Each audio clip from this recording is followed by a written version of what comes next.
తాకట్లో ఉన్న బంగారాన్ని విడిపించి ఆ రోజున మార్కెట్ ధర కట్టి మిగిలిన డబ్బును మీకు అందిస్తుంది కొమ్మూరి గోల్డ్. శ్రీహరి గారి క్వశ్చన్ అడిగే ముందు దీని కంటిన్యూటీ క్వశ్చన్ ఒకటి అడుగుతాను సార్. ఇంత కష్టపడ్డారు, దాసరి గారు అంత పెద్ద ఆయనకు కూడా మీరున్న పరిస్థితి చెప్పుకొని బయటకు వచ్చారు.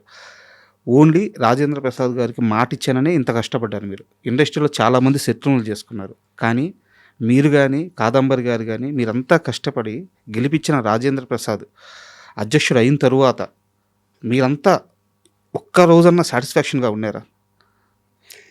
సమస్యలు రాలేదా? అనవసరంగా గెలిపించామని బాధపడలేదా? అనవసరంగా గెలిపించామని అనుకోలే.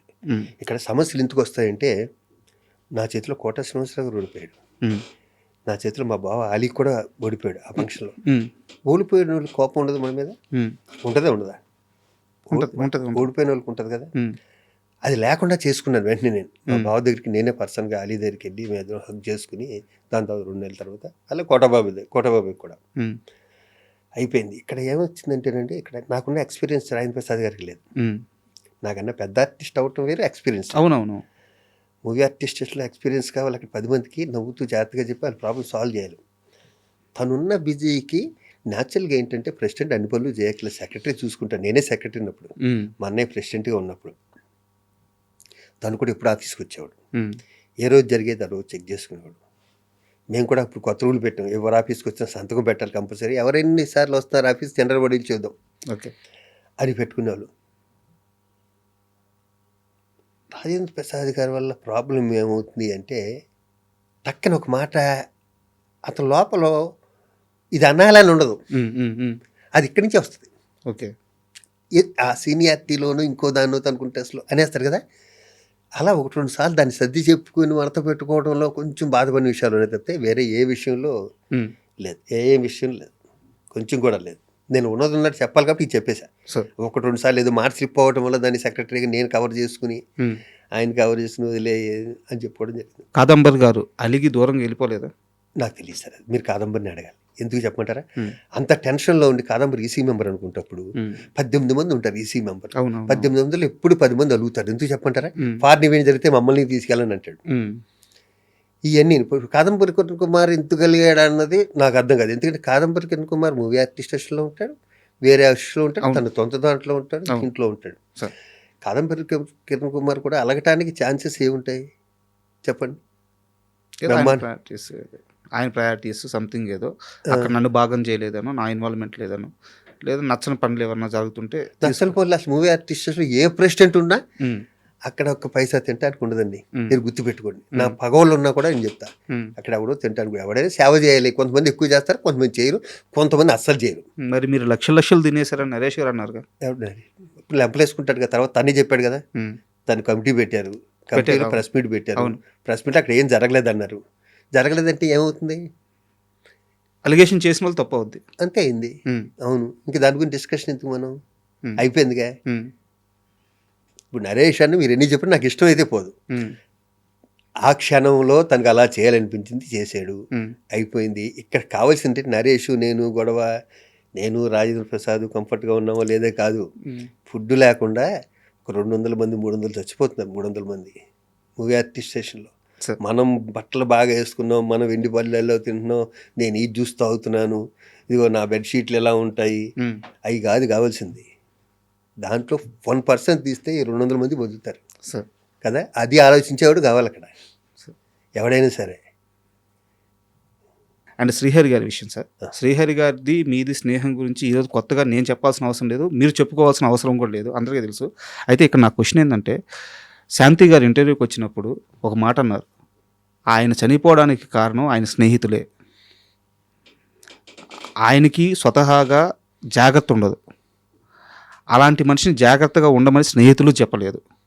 నాకు తెలిసినంత వరకు మీలాంటి వాళ్ళు ఉన్నారు, ఆయన మంచి కోరుకునే స్నేహితులు కొంతమంది ఉన్నారు. ఇప్పుడు మీరు చాలాసార్లు చెప్పారు చూపించుకోమని చెప్పి, ముందు మానేయమని చెప్పేసి ఇట్ట. అండ్ అలాగే ఒక డైరెక్టర్ని నేను ఈ మధ్య ఇంటర్వ్యూ చేశాను. ఆయన ఏం చెప్పారంటే, కృష్ణరాజు గారు జాండీస్కి ముందిస్తారు, ఆయన దగ్గరికి వెళ్ళి తీసుకోమని చెప్పాను అని చెప్పారు. ఇలా మీరు మంచి చెప్పే వాళ్ళందరూ చెప్తూ వచ్చారు, కానీ ఆయనతో కూర్చొని తాగడము, ఆయన చేత తాపించడం, దీన్ని మాత్రమే ఎంజాయ్గా చూస్తే కొంతమంది బ్యాడ్ స్నేహితుల వల్లే ఆయన జాగ్రత్త తీసుకోలేక చనిపోయిన శాంతి గారు అన్నారు. నిజమా ఇది? ఫ్రెండ్స్ వాళ్ళంటే నేను నమ్మనండి. అతనికి ఒక్కళ్ళు ఇద్దరు ఫ్రెండ్స్ కాదు, పైగా మందు అంటారా, మా ఎంటైర్ కెరీర్లో మీ ఇద్దరం కలిసి ఒక 5 సార్లు తగ్గుంటాం సార్. శ్రీహరి నేను. ఆ, నేను పాన్ పరాగ్ మానేమనేవాడిని. ఓకే. బాబా వద్దురా పాన్ పరాగు ఉమ్. అనేవాడిని. తప్పితే సార్ ఒక స్టార్ అండి శ్రీహరి. అయ్యో అతనికి తెలీదా పాన్ పరాగ్ తినాలా? తనుకున్న ప్రెజరు, తనుకున్న టెన్షన్ తనకు ఉండొచ్చేమో సార్. కదా. మనం చెవట నన్ను సిగరెట్లు చాలాసార్లు మానేమన్నారు ఉమ్. కదా. ఎవరు మానమంటే మానాలన్నది ఫిక్స్ అయింది, మానేసాను. తప్పితే ఉమ్. నేను విపరీతం కలిసేవాడిని 25 ఏళ్ళ క్రితం. 25 ఏళ్ళు నేను మానేసినాను. ఉమ్. అది ఇంకొక విషయం నాకు భరణి ఒకసారి చెప్పిన మాట ఎప్పుడు గుర్తొస్తుంది. ఎదుటి వ్యక్తి వ్యసనాలను మనం ఏలి పెట్టి చూపించామా ఆ వ్యక్తి మనం దూరంగా పెట్టేస్తాడు. ఓకే. మనం నచ్చం. ఉమ్. ఒక వ్యక్తి ఒక వ్యసనం ఉంటే అతనే దెబ్బతిని అతనే మానేయాలి. లేకపోతే ఆడి ఇంట్లో పిల్లలు చెప్పాలి, లేకపోతే పిల్లలు చెప్పాలి, తల్లిదండ్రులు చెప్పాలి, గురువులు చెప్పాలి. తప్పితే ఉమ్. ఒక స్నేహితుడు అతను ఎత్తి చూపాడు, ముందు అతను మానేరంటే ఉమ్. ఆడి మందు కొట్టుడు మనం పిలవడం. మరి మీరెందుకు మానేశారు? ఒక్క మాటతో, ఒక్క ఒట్టుతో? చచ్చే అంతకుముందు కొన్ని 100 ఓట్లు అయినాయి. భలేవారు మీరు మరీ మంచోళ్ళ ప్రొజెక్ట్ చేయకండి. మరి చిరంజీవి గారికి మాట ఇచ్చిన తర్వాతే కదండి. అదే అంటే అక్కడికి పీక్ వెళ్ళిపోయింది అనమాట. ఉమ్. అంతకుముందు మా మదర్ మీద, అందరి మీద, మా శ్రీకాంత్ అది ఎన్ని జరిగాకనో ఇది అయ్యింది. ఉమ్. ఫైనల్గా ఇంకా ఉమ్. చాలు అనుకున్న టైంలో ఆయన చేతిలో కొట్టేయడం వల్ల మానేశాను అది. అప్పుడు నాకు ఏమన్నా సరే నాకు కోపం వచ్చేది. ఉమ్. అవును. సో మనం శ్రీహరి గారి గురించి మాట్లాడుకుంటున్నాం. సో ఆయన చనిపోవడానికి ప్రధానమైన కారణం ఏంటి? అంటే ఇప్పటికీ కూడా చాలా ఉన్నాయి సార్. అంటే డాక్టర్లు సరిగ్గా ట్రీట్మెంట్ అంటున్నారు. మరి నాకు తెలియదమ్మా నిజంగా. అది నాకు సడన్ సర్ప్రైజ్ ఇది. కానీ అప్పటికే చిక్కుపోయాడు మనిషి. ఉమ్. శాంతి పువ్వులో పెట్టుకుని చూసుకుంటుంది మరి తన్ని.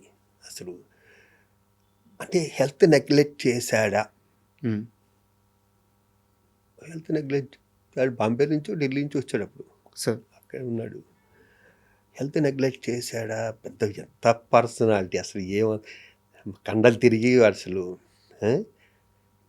నేను ఎక్స్పెక్ట్ చేయలేదు అది. నేను ఎక్స్పెక్ట్ చేయలేదు. అండ్ నాకు ఇప్పుడు మీరు చెప్పారు కృష్ణరాజు గారి దగ్గరికి తీసుకెళ్ళండి ఇది ఇస్తారన్నది కూడా చనిపోయాక తెలిసింది నాకు. ఓకే. మా బావ చనిపోయాక, శ్రీహరి చనిపోయాక అక్కడ మాటల్లో ఎలమన్నావు అని ఒకళ్ళు అంటున్నారు. వి సముద్ర గారు సార్ నాకు చెప్పింది. డైరెక్టర్ వి సముద్ర గారు నాకు చెప్పారు ఆ మాట. ఆయన చెప్పారంట. సముద్ర డెఫినెట్గా చెప్పారు. సముద్ర క్లోజ్ కొంచెం. ఎంతమందికి డైరెక్టర్కి లైఫ్ ఇచ్చాడో. అవును. అండ్ మీరు ఒక ఇంటర్వ్యూలో మాట్లాడుతూ శ్రీహరిని వాడినట్టు నేను ఎవరిని వాడలేదు, బావా రారా ఒక వీళ్ళకి ఒక 50,000 కావాలంటే రాసి ఇచ్చేసేవాడు అని చెప్పారన్నమాట. శ్రీహరినే కాదు, నా ఫ్రెండ్స్ అందరినీ నేను ఇస్తూ, నా ఫ్రెండ్స్ గ్యాంగ్ ఉంటుంది అందరినీ మొత్తం. ఇప్పుడు ఈసీ మీటింగ్కి ఒకసారి బావ రారా అంటే షూటింగ్ ఉందిరా ఒకసారి వచ్చి వెళ్ళిపోరా అన్న. అంటే 2 వ్యక్తులు గుంట్లో బాలే. మాలో బిజీ ఎవరు, మాలో ఎక్కువ తీసుకునేది ఎవరు అంటే శ్రీహరే. శ్రీహరే ఎక్కువ తీసుకునేవాడు. అందుకే బావ రే ఈడుకో 25,000 రాయి, ఈడుకో 25,000 రాయి, రే దీనికి ఇంటికి వచ్చి తీసుకెళ్ళవచ్చు కదరా నన్ను ఇప్పుడు ఈసీ మీటింగ్ పిలిచి షూటింగ్లో అనేవాడు పాపం తన్ని బాగా. నేనంటే కాదండి, నేనంటే న్యాచురల్ కాదండి అసలు. అవునవును. అండ్ కోట గారి విషయానికి వస్తే సార్, కోట గారు చాలా బాధపడుతూ మీరు ఒక పొజిషన్లో ఉన్నారు, మీకు ఒక లెటర్ రాస్తే మీరు అంతే స్థాయిలో ఆయనకి, అంటే అది భీమవరం సెటైర్ ఏమో నాకు తెలియదు అది, నువ్వు ముందు సరే ఏం జరిగిందో మీరు చెప్పండి. ప్రెసిడెంట్ అయ్యా, ప్రమాణ స్వీకారం చేసి ఇటు తీసుకుని లెటర్ ఉంది అక్కడ. ఫస్ట్ లెటరే ప్రతి ఆఫీస్ సార్ లెటర్ కోటగారు రాశారంటే చదివాను. గౌరవనీయులు అదే దెబ్బ కొట్టింది ఫస్టే నన్ను. మా ప్రెసిడెంటే తను ఒక విధంగా పిలుస్తాడు కదా నన్ను, ఎరా శివ అనేది పిలుస్తాడు కదా. ఇక్కడ గౌరవనీయులైన ప్రెసిడెంట్ శివాజీ రాజా గారికి, అయ్యా పరభాష అన్నట్లు వచ్చి మా మీద ఇక్కడ ఎక్కి తొక్కేస్తుంటే మీరు ఏంటి కాదు, గంట కూడా అవ్వలేదు నేను అయ్యి వచ్చి పరనట్లు వచ్చి తమిళ నుంచి అక్కడి నుంచి ఎక్కించి వచ్చేస్తానంటే నేను, అయ్యా ప్రముఖ నటులు కోటా శ్రీనివాసరావు గారికి హృదయపూర్వకంగా నమస్కరిస్తూ, శివాజీ రాజా రాయనది మీరు కూడా తమిళ్లోను కన్నడలోను మానేస్తే వాళ్ళు కూడా మనం చూద్దాం సార్, ముందు మీరు అది మానేయండి అన్నాను. ఫోన్ చేశాడు. నేను ఇది ఎక్స్పెక్ట్ చేయలేదురా, ఎక్స్పెక్ట్ చేస్తుంటే నీకు లెటర్ రాసేవాని కాదు అన్నాడు. మనం వెళ్ళి ఆ లాంగ్వేజ్ ఇప్పుడు లేదమ్మా, అది ఆ లాంగ్వేజ్ ఈ లాంగ్వేజ్ ఉన్నప్పుడు లేదు. మన వాళ్ళు హ్యాపీగా హిందీలో చేస్తున్నారు, మలయాళం, కన్నడ, బెంగాల్ అన్ని సినిమాలు చేస్తారు మన వాళ్ళు వచ్చేస్తున్నారు. ఇప్పుడు దీన్ని ఎవరు ఏం చేయలేరు. ఇప్పుడు తెలుగు ఇండస్ట్రీ అనేది ఇండియాలో నెంబర్ 1 పొజిషన్లో ఉంది అంటే హిందీ వాళ్ళు రావాలి, అందరు రావాలిగా అంతే. దీన్ని ఇప్పుడు అసలు ఆ టాపిక్ మాట్లాడకూడదు కూడా ఇప్పుడు మనం. అవును.